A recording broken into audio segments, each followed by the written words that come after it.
That same night, Fatima cast a spell on her son Musa while he was asleep. Once upon a time, in a small village called Afia, there lived a beautiful and kind lady named Salima. Salima was so beautiful that her beauty and grace caught the eyes of many men. Many men came for her hand in marriage, but she bluntly refused their advances. Her only reason for rejecting men who came for her hand in marriage was simply because she never wanted to make a mistake and end up marrying the wrong man. She was scared of being mistreated by any man she could call her husband. So for that reason, she rejected many men who didn't seem worthy to her. Salima was almost 31 without a husband or child. Her mother became impatient with her and she began to persuade her to accept any of the suitors and get married. Salima ignored her mother's advice, saying with all her mates and friends in Afia village were married with kids, but Salima was still single. This made the villagers make fun of her each time she passed by the village square. The villagers called her different names, while some called her evil spirit. Despite all the side talk and pressure from people, Salima never listened or cared, and she never failed to carry herself with grace. One day, as Salima was going to the market and passing along the bushy paths, she was bitten by a snake on her left foot. She fell down, groaning in pain and screaming for help, but no one could hear her. She kept screaming for help, and fortunately, a very handsome man named Musa, who was passing by the road, saw Salima lying on the ground. He ran immediately to help her. When he got there, he asked Salima what happened, and she told him she had been bitten by a snake. Musa took pity on Salima, carried her immediately, and took her to the village herbalist. The village herbalist treated Salima, but she fell asleep during the treatment. When she woke up, she found Musa watching over her. After she regained her strength, she thanked Musa for saving her life, and immediately she fell in love with Musa, and Musa also fell in love with her. It was love at first sight. Musa loved Salima so much that he decided to marry her and make her his wife. He asked for Salima's hand in marriage, and Salima didn't hesitate to accept his marriage proposal. After their successful marriage rites, Salima was so happy to be married to Musa. Salima moved into Musa's house and they began to live as husband and wife. They were living peacefully until one day when Musa's mother, Fatima, visited Musa uninvited. Musa's mother was known for her troublesome and arrogant lifestyle, and everyone tried their best to stay away from her trouble because she was known for her powers and love for black magic. She possessed strange magical powers which she received directly from the river goddess of Afia village, making people fear her even more. When Salima saw her mother-in-law, she welcomed her warmly and served her some food. Her mother-in-law ate the food, pretending to be a good woman. After she ate the food, when her son Musa got back home, she started complaining to Musa about Salima and the food she had given her to eat.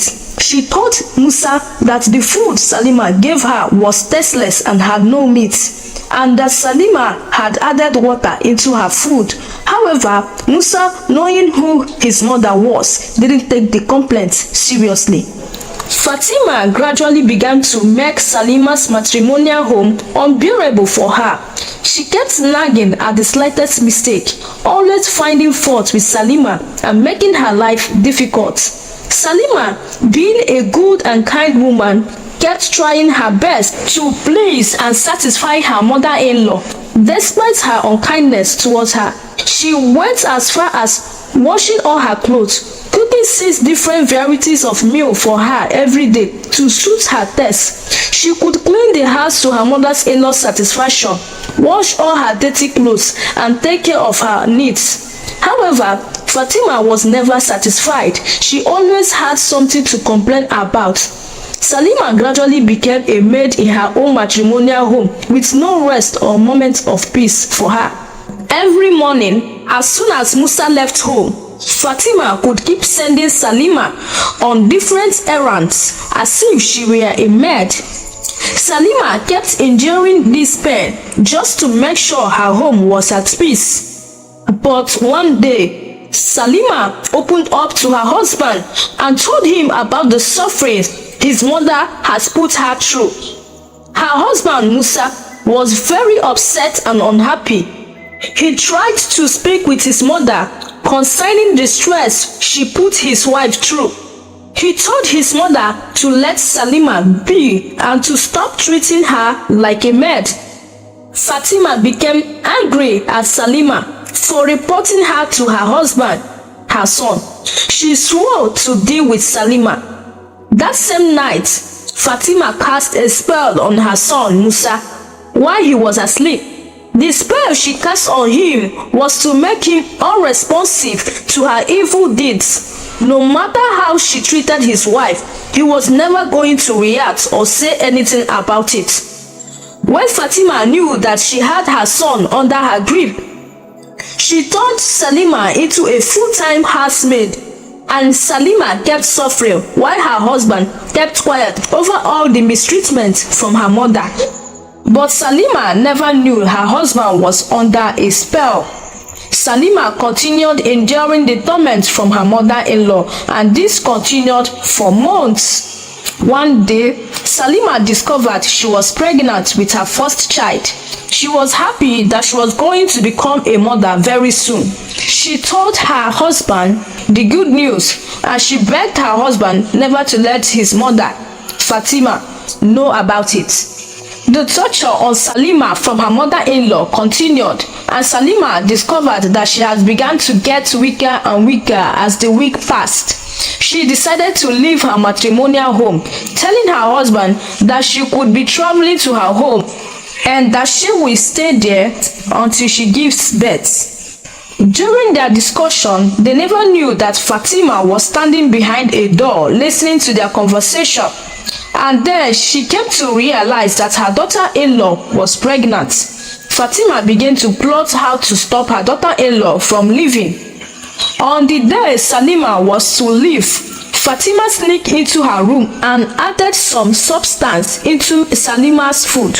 After Salima ate the food, she began to feel dizzy and couldn't leave. She slept for hours, and by the time she woke up, it was already late at night. She noticed something was added to the food she had eaten. She became upset and confronted her mother-in-law. Fatima couldn't believe that Salima could have the guts to confront her. Fatima swore to deal with Salima. Fatima used her strange powers to cast a second spell on her son. This time, she cast a spell for her son to do whatsoever she told him to do. She started first by telling her son to stop taking care of his wife and also to stop giving her money for food. Her aim was to see Salima starve to death. Salima struggled to take care of herself and her unborn child single-handedly. She was able to survive by doing some manual job for people where they pay her some mega amount of money, which she used to buy food for herself and also to buy some baby stuff for her unborn child. It surprised Fatima how Salima was able to survive even without the help of her husband. Fatima thought maybe the spell she cast on her son was not enough to make Salima suffer, so she decided to cast a spell on her pregnancy. The spell was to stop Salima's pregnancy from reaching full term. After 6 months, it was almost time for Salima to deliver. She was excited that her baby could arrive soon. She got everything ready.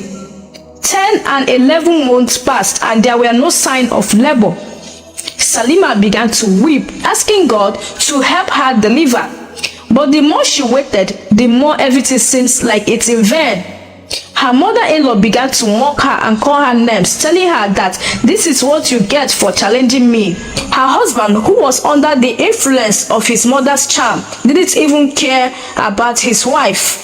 Salima was left to carry this challenge alone. Fatima, who was determined to see her daughter-in-law suffer, brought another woman for her son to marry. She sent Salima away from her matrimonial home, even with her pregnancy. When Salima got home, she narrated the whole event to her mother. Her mother was so emotional that her daughter has gone through all this in the hands of her mother-in-law. She welcomed her daughter and took care of Salima. She was excited that her daughter made it out there alive. Salima kept struggling with her pregnancy. At the 18th month of her pregnancy, she fell sick. Her mother began to grow concerned for her daughter and her pregnancy. She took her to a herbalist, and after the herbalist examined her, he told Halima's mother that her daughter's pregnancy was under a spell. With that spell on her, she could never give birth and she might probably die with the pregnancy. Her mother was terrified and asked the herbalist what she could do to undo the spell. The herbalist told her to take her daughter to Afai River and bathe her, as the spell cast on her daughter was from the Afai goddess, and only bathing in the Afai River could undo the spell. When Halima regained consciousness, her mother took her to Afai River and she bathed there. After 3 days, she began to get better and stronger. On the 4th day, she went into labor. After 6 hours of labor, she gave birth to a baby boy. She was very happy and overjoyed. Back at Halima's matrimonial home, the woman Fatima had brought home for her son to marry turned out to be the daughter of a very powerful chief priest with great magical powers. When Fatima tried to mistreat Uli, just the same way she did to Halima, she refused and stood her ground against Fatima. Fatima never knew Uli had great powers, which she had obtained earlier from her father before coming. Fatima tried to cast a spell on her, but the spell didn't work. Fatima decided to poison her food. One night, while she was sleeping, Fatima sneaked into her kitchen to add poison to her pot of soup. However, Uli was not asleep. She was only pretending. Uli saw Fatima adding the poison into her food. After Fatima left, Uli took the poisoned pot of soup and swapped it with Fatima's pot of soup. The next morning, Fatima woke up happily, hoping to hear a sad news soon.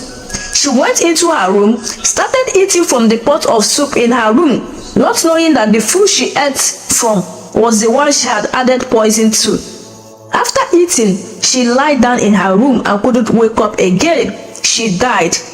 Uli discovered that what she had added to her pot of soup was poison, and she was happy that finally the evil woman was dead.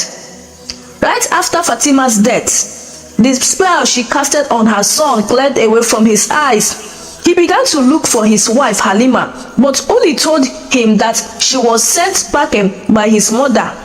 Uli narrated to him how her mother lied against Halima and made her believe Halima was a witch, which made her decide to follow her home and marry him. Uli asked for Musa's forgiveness, and then she left Musa's home and never to come back again. Musa went to ask for forgiveness from Salima. When he got there, he discovered that Salima had already given birth. He was overjoyed and happy. He knelt down and asked Salima to forgive him, explaining that he didn't do it intentionally. He told her that his mother cast a spell on him. Salima, being such a kind woman, forgave him and went back with their son to her matrimonial home. When Salima got home, she discovered that her mother-in-law had died. She was filled with pain and wept bitterly. But finally, Salima and Musa, alongside their son, lived as one big happy family. The moral lesson of this story is never hurt others, as the same thing we wish upon others has a way of coming back to us. Be good and kind to others.